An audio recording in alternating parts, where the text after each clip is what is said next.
ہم بھی تم میں بھی چاہ تھی، کبھی ہم بھی تم میں بھی راہ تھی، کبھی ہم بھی تم بھی تھے آشنا، تمہیں یاد ہو کہ نہ یاد ہو۔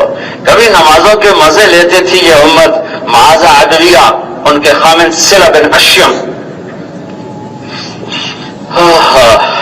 کبا تابعین میں سے، دن میں گھوڑے پر ہوتے تھے اور رات کو لشکر گاہ سے نکل کر جنگل میں جا کے نفل پڑھتے تھے، جنگل میں جا کے، اور جب وہ سجدہ کرتے تھے تو میرے رب کی قسم شیر آ کر ان کے پاؤں کے تلوے چاٹتے تھے اور ان کا بیٹھ کر قرآن سنتے تھے۔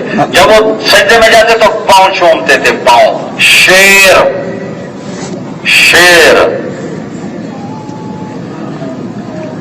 میدان میں شہید ہوئے، دو بیٹے ساتھ تھے، بیٹوں سے فرمایا دیکھو باپ مرے نا تو بیٹوں کو اتنا دکھ نہیں ہوتا، بیٹے مرے تو باپ کو دکھ زیادہ ہوتا ہے، تم پہلے جا کے شہید ہو تاکہ تمہارا صدمے کا مجھے اجر ملے، پھر میں بھی تمہارے پیچھے آتا ہوں۔ تینوں باپ بیٹے باری باری شہید ہو گئے۔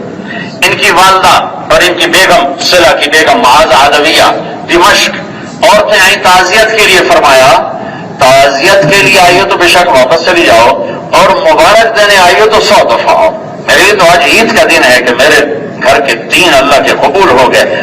30 برس زندہ رہی، اس کے بعد رات مسلح پر، دن کو روزہ۔ رات آتی کہتی معاذ آخری رات ہے، پتہ نہیں کل کا سورج دیکھی کہ نہیں، سوتے وہیں مسلح پہ بیٹھے بیٹھے سو گئی تو سو گئی۔ صبح ہوتی معاذ آج آخری دن ہے، روزہ رکھ لے، روزہ، رات قیام، دن کو روزہ۔ مرض الموت میں بستر پر لیٹی، موت کا وقت آیا، عورتیں قریب تھیں، پہلے روئیں پھر ہنس دیں، تو عورتوں نے پوچھا یہ روئی کیوں ہو؟ کہا آج نماز اور روزے سے جدائی ہو جائے گی۔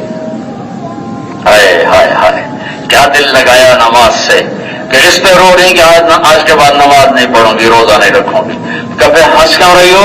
کہ وہ صلہ بن اشیم کھڑے ہیں سین میں، کہہ رہے معاذ میں لینے آ چکا ہوں، میرا خامد کھڑا مجھے کہہ رہا میں لینے آ چکا ہوں، جان نکل گئی۔ اس امت نے نماز کا لطف لیا ہے، ہم تو بوجھ سمجھ کے پڑھ رہے ہیں۔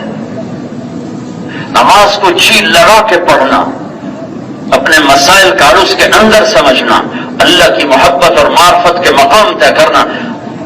صحابہ کوئی لمبے چوڑے ذکر نہیں کرتے تھے، ان کی نماز عالی شان تھی، وہ نماز سے ہی اللہ کو پا لیتے تھے۔